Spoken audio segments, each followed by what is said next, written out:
எனக்கு இப்ப டைம் இல்ல. நீங்க ஃப்ரீயா இருக்கீங்க. நான் பிஸியா இருக்கேன் சார். ஓகேவா சார்? சிம்பு சார், உங்கள மாரி நாங்க ஃப்ரீயாவா இருக்கோம் சார். சொல்லுங்க பாக்கலாம். எங்களுக்கு நெறைய வொர்க் இருக்கு சார். துணி கழுவணும், பாத்திரம் கழுவணும். உங்கள மாரி நாங்க வெட்டியா உட்காந்துருக்கோம்.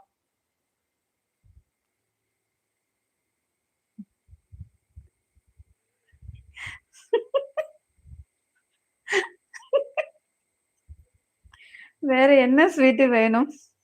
வந்துச்சு.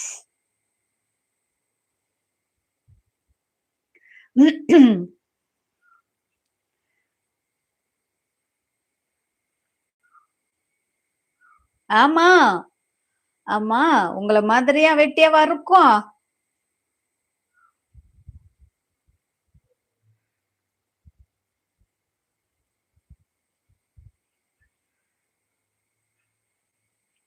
தூங்காதவங்கள தூங்க வைக்கிறதுக்கும், சாப்பிடாதவங்கள சாப்பிட வைக்கிறதுக்குலாம் எங்க வேலைப்பா.